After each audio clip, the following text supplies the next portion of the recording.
Hello, and welcome to another Final Fantasy XIV bestiary. Within Final Fantasy, there are many creatures, some of them tiny, some of them large, and some of them unbelievably massive. Let's take a look at just some of the many ones that we could consider a megafauna. You may be wondering what my stipulations to classify something as a megafauna, and it's mostly just going to be vibes.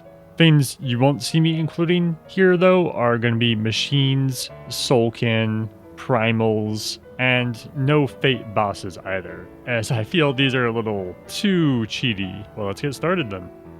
Across the harsh deserts that were once brimming with life, the Burn is where we will find our first megafauna. As you slowly make your way through the dungeon, you eventually stumble upon a large tunnel that seems to have been bored by possibly the Garleans. And we find that the Garleans have stumbled across elegant ruins that seem to be full of various worms that they were experimenting on, and perhaps many other fauna that they could find.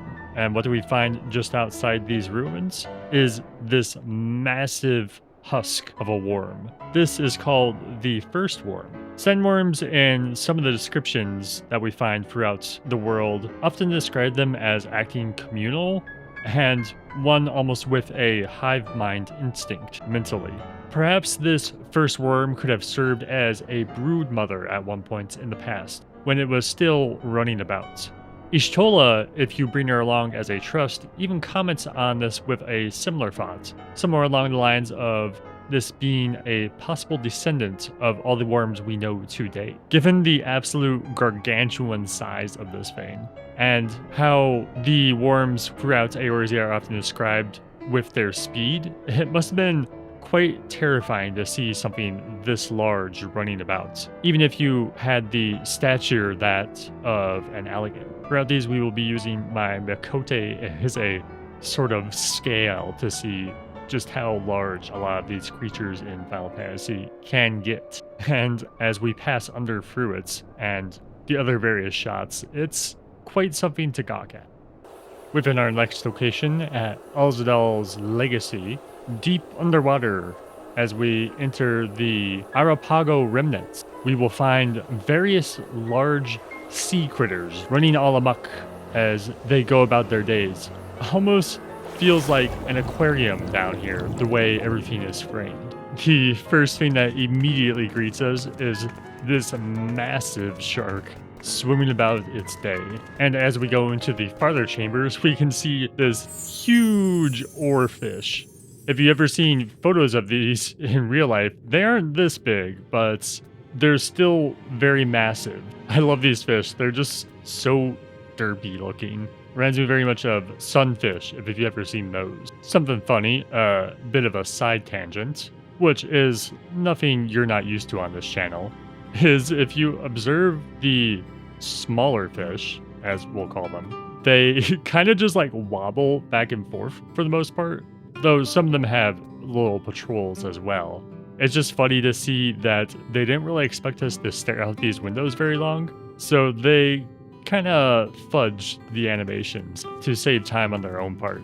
Even as we go farther into here, entering the boss's arena, we're greeted with something many people probably missed: all these giant tentacles gripping onto the side of the walls. It's surprising what things you can miss in a dungeon when you're just going through it, even at such a large scale as the things we see throughout this underwater adventure. For instance, you probably missed this anglerfish that has what looks like imitation coral for its little lure on top of its head.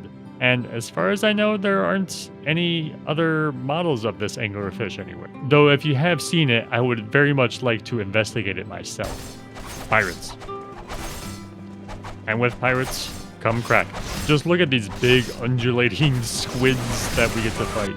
We end up encountering this so far in 3 separate locations, and they surprisingly have all offered a fairly unique way of twisting the encounter that we expect. A really good reuse of assets that doesn't feel too phoned in.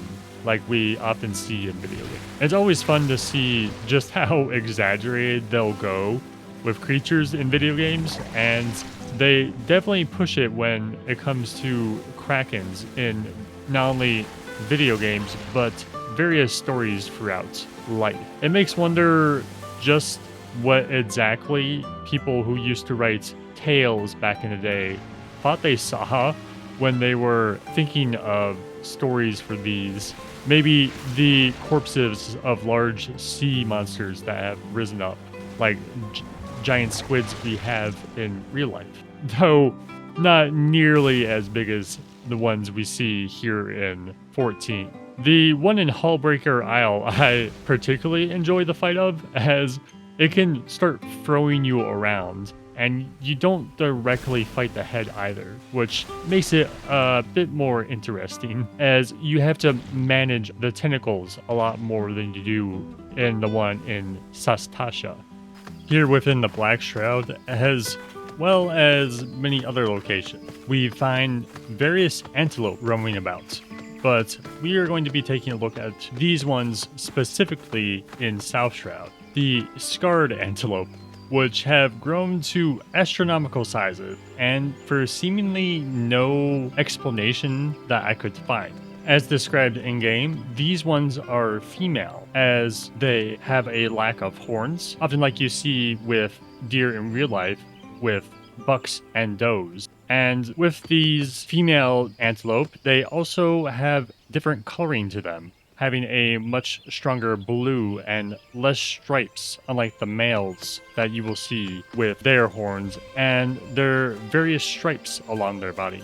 These larger scarred antelope, unlike the smaller antelope you find around here, will do very large patrols around the small zone they are within, almost as if they are playing guard duty for the location. These antelope have very fluffy tail ends, and I assume this might be a play on some species of deer you see in real life that have very bushy tails. The reason these deer in real life have big fluffy tails like they do is they will lift them and reveal these very bright white fur underneath. And they use this as a means to communicate with other deer and mostly give a warning to potential threats and predators that may appear nearby. Interestingly, in a entry within the Raimdale Codex, we do get mentioned that these deer do use their tails to communicate to some degree.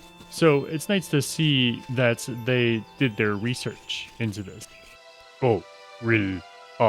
Gorilla. Or, as 14 likes to put it, Sasquatches? Yep, these are the Sasquatches of 14, and they are quite massive in size compared to our local resident gorillas that we have. The absolute stature of these is so big as their forearm is larger than my Mikote. And some of these gorillas have taken to rather, let's say, dirty tactics when fighting. We can even get this gorilla as a mount, which has some rather funny animations to it. But what much more is there to say? It's a giant gorilla, and that's kind of cool. Well, when it's not slinging poop at. If you've been here for a while, you probably know how I feel about Index.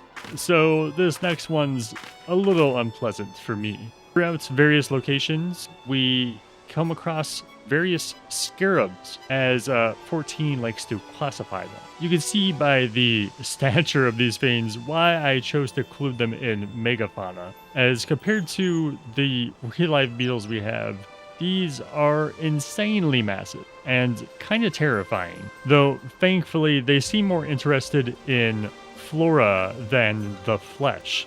Well, that's a good thing if you don't own a farm in Yanxia, that is, as many of them can appear in stampedes, causing quite a havoc within the various locations where they come to feed. One thing I noticed when locating them in other areas is they all seem to have the same model and color scheme. which is kind of odd for Final Fantasy, as usually when they reintroduce a creature into another location, they will either slightly change the model or at the very least give it a new color scheme. But as far as I could tell, they all seem to share the exact same model and colors, or colors that are so similar that it would be hard to notice.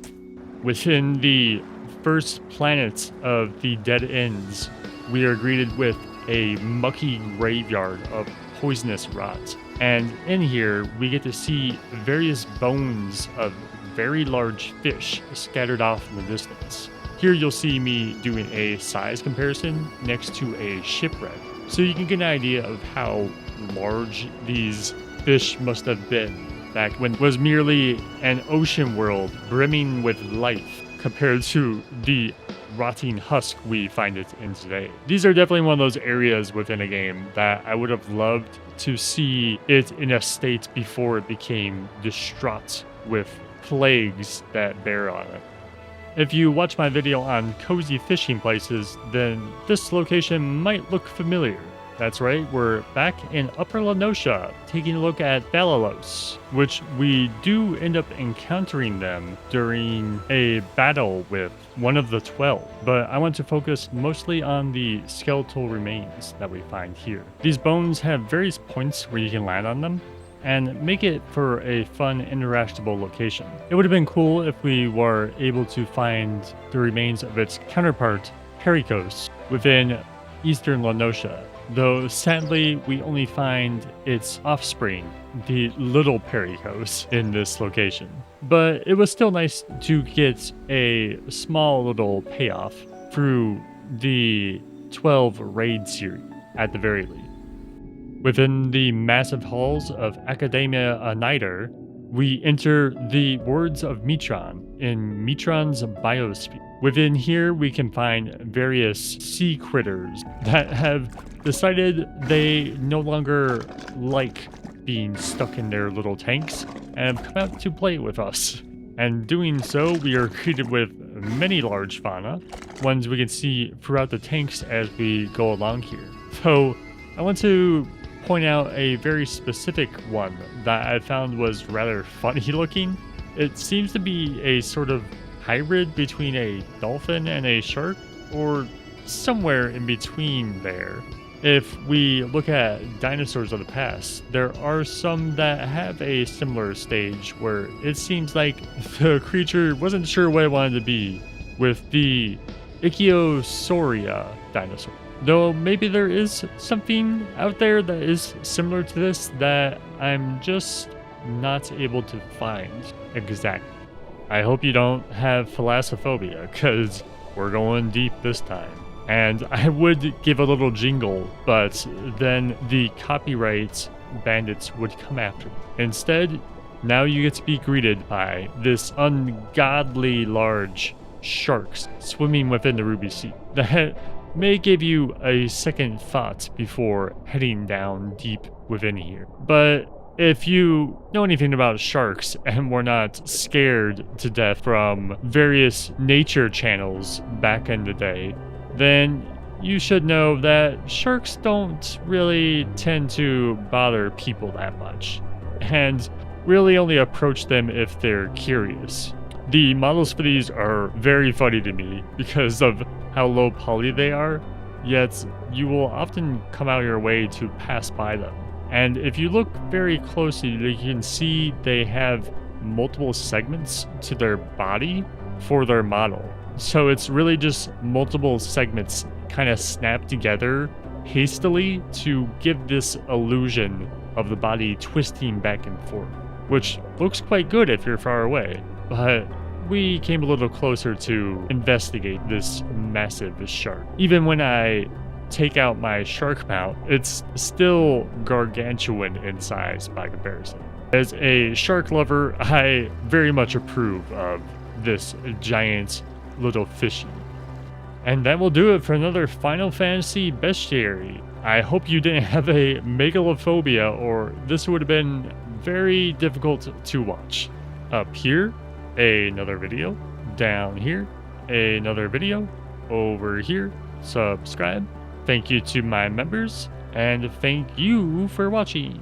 Bye bye.